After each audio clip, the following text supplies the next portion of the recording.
प्रसंग था कि परमात्मा ने आकर के यहाँ बताया है कि पुण्यात्मा तुम गलत स्थान पर फंस रहे हो, आप यहाँ के वासी नहीं हो, ये आपका स्थायी स्थान नहीं है। और आपको भी पता इस बात का तो स्थायी नहीं है। इसका विकल्प ये है कि जितने आप हो, आपके बच्चे, रिश्तेदार, रिलेटिव, उनको पूरी तरह समझाने की चेष्टा करो।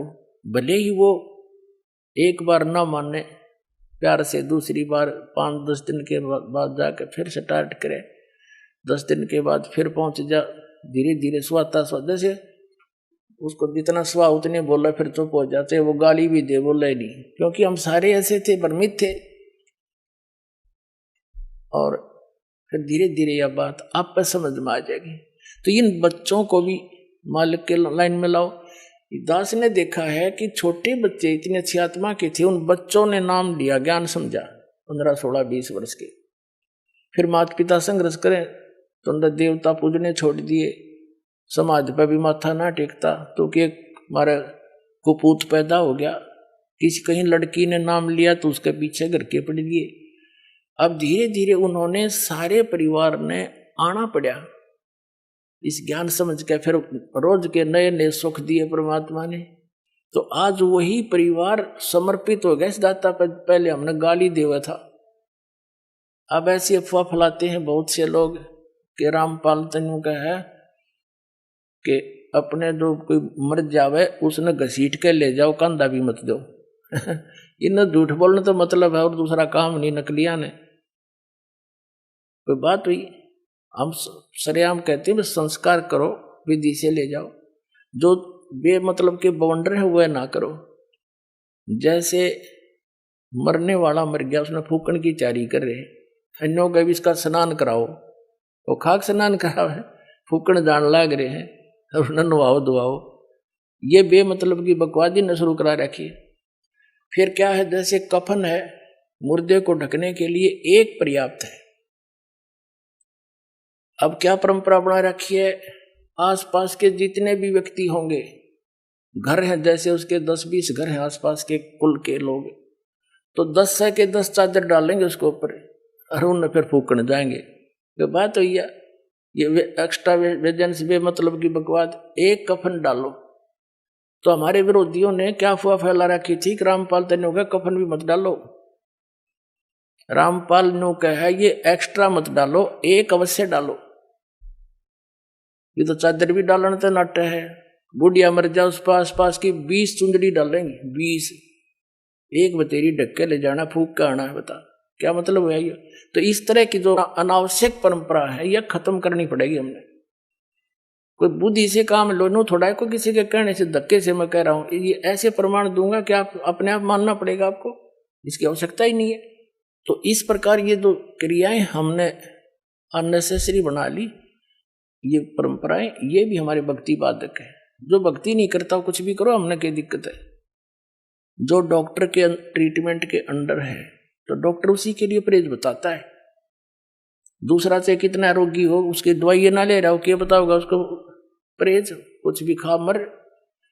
तो कहने का भाव ये है पुण्यात्माओं कि आप यहां गलत स्थान पर आ गए, ये रहने का स्थान नहीं है। अब परमात्मा ने आकर ये ज्ञान दिया कि और ज्ञान सब ज्ञान डी, कबीर ज्ञान सो ज्ञान। और जैसे गोला तोब का इब करता चला मैदान। ये तोब का गोला है, तत्व ज्ञान परमात्मा का दिया हुआ, और कर दिया सारा साफ। थोड़े दिन लगेंगे और घना टाइम ना लगे, क्योंकि अब तो विस्फोट सा हो रहा है। और जो दास परमात्मा का दिया हुआ ज्ञान और जो यहां भी रहने की क्रियाएं हैं, यही है जो दास बता रहे। और एक दिन पूरे विश्व को माननी पड़ेगी या दो दास की सीख है, परमात्मा का दिया हुआ उपदेश है, और तभी हम सुखी होंगे। और इसी नाम को सबको ग्रहण करना पड़ेगा, क्योंकि भगवान का आदेश है। और काल से, इस काल भगवान ने अपने वचन में कह रखा है कि कलयुग में कितने जीव ले जाइयो तुम, सतयुग त्रेता द्वापर में थोड़े जीव ले जाना। तो परमात्मा ने 3 युग बाट देखी, इंतजार की इसकी, और इसने 3 युगों में हमारे साथ के जुल्म करा दिए। हमें कितने मजहब बना दिए, नरी नरी भाषा बना दी, 100-200 किलोमीटर के बाद जाकर भाषा बदल जाती है। बता किस किस ने समझावे। अब इदास नहीं हिंदी आती है और कोई मराठी जानता है, मराठी में क्यों कर समझाऊं उसने हैं, और दूसरी भाषा में कैसे समझाया जाए। तो ऐसा जुल्म कर दिया इसने हमारे साथ कि एक का क्षेत्र में आया संत वहीं कर करा के अपना जीवन नष्ट चला जाओ, दूसरा समझे नहीं इसकी बात नहीं। तो अब परमात्मा ने दया बख्शी है, ये ज्ञान ऐसा है और सभी भाषाओं के बच्चे इसे परिचित हो गए। अब वो अपनी अपनी लैंग्वेज में इनको बना के तत्व ज्ञान को छपवा रहा है और अपने बहन भाइयों को वहां बांट रहा है। तो परमात्मा ने ये मीडिया बना दिया। इसके अंदर भी एक बताते हैं कैसा सॉफ्टवेयर बनने वाला है, कुछ बन भी गया है कि वो किसी भी भाषा का हो, सभी भाषाओं में वो उसको कन्वर्ट कर देता है। दया भी दया परमात्मा ने करी आपके ऊपर। तो पुण्यात्मा परमात्मा कहते हैं, और ज्ञान सब ज्ञान डी कबीर ज्ञान सो ज्ञान, और जैसे गोला तोब का अब करता चला मैदान। तोब के गोले का आगे किले नहीं डटा करे हैं, एक का बढ़ा दिया करे, 2-3 लगे बात तो निशान नहीं पावे। तो ये परमात्मा का ही तोब का गोला है। और ये सोच ले एक किस्म का भी परमाणु बन गया। असली परमाणु दास ने बनाया है अज्ञान के नाश करने का और सत्य को ऊपर उभारने का। एक पुस्तक जहां भी भक्त बांट आते हैं उस परिवार पर कृपा होती है, आसपास के सुन सुना के वो भी उनसे पूछते हैं, फिर पुस्तक ग्रहण करते हैं। और वो क्योंकि अज्ञान गणा है, कई भक्त ने कहा जी 2 वर्ष पहले पुस्तक ली थी और आज दया हुई आपकी, बताओ इतना ज्ञान बना रखा है। एक भक्त आया महाराष्ट्र का, वो कहने लगा जी एक सांगली शहर है महाराष्ट्र में, सांगली, और वहां कोई आपकी भक्त ज्ञान गंगा बांटे थे और हम वो मेला लगा हुआ था हमारे धार्मिक, और मैं तो भगवान शंकर का पुजारी, उसके अतिरिक्त मैं किसी ने मानू नहीं था। हमारे साथ मेरा भाई था छोटा 10-12 वर्ष का, और हम सारा परिवार मत्था टेकने जावा थे शिव के मंदिर में, बड़ा मेला था वहां का। वह पुस्तक बेच रहा था तो उसमें लिखा हुआ था कौन ब्रह्मा का पिता है, कौन विष्णु की माँ, ये ऐसे ऐसे। वो छोटा भाई जाकर हमसे पिता नहीं कैसे पहले वो लेने चला था, मैंने मना कर दिया कि ना ये तो बकवास लिख रखी है ना। जब तो वो मेरे साथ आ गया, फिर पता नहीं कब निकल कर गया, वो किताब खरीद लिया वहां से बुक और छुपा कर रख ली उसने। जब मैं गाड़ी से उतरने लगा तब देखा मैंने वो पुस्तक ले रहा हुआ हाथ में, उसे मैंने छीन ली और मेज पर उल्टी रख दी कि इसके दर्शन भी नहीं करूं। वह रखी रही 2 महीने तक।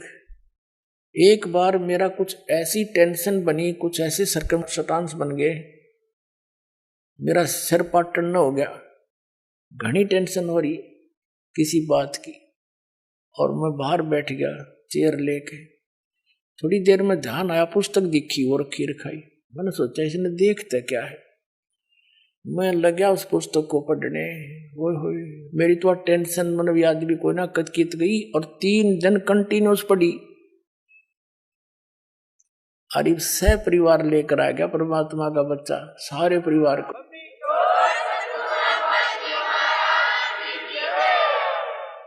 तो ये एक किस्म का परमाणु बन गया ये पुस्तक परमात्मा के ज्ञान की। अब वो उससे फिर रिश्तेदार में जाती है, वहां से ले गया सैकड़ों पुस्तक, सबको दूंगा एक एक और प्यार से पढ़ाऊंगा, अपने कसम खाऊंगा, बताऊंगा सच्चाई क्या है, मेरे जैसे भ्रमित है सारे। तो पुण्यात्माओं आप सबका दायित्व बनता है यो कि अपने भूला न राह बतावे। और पहले जब बताना जब आपका विश्वास हो जाए कि दास सच्ची कह रहा है, ना भूल के भी इसका जिक्र ना करना जब तक आपका विश्वास ना हो। और विश्वास तो दास करा के छोड़ देगा, कोई बड़का का लेख है, भगवान के बताया हुआ ज्ञान, इसमें इतनी भी मेन मेख नहीं पा सकती। और ये स्वीकार करना पड़ेगा, एक दिन आएगा। तारा मंडल बैठ कर ये चांद बड़ाई खावे, उदय भया जब सूरज का, स्यों तारों छुप जावे।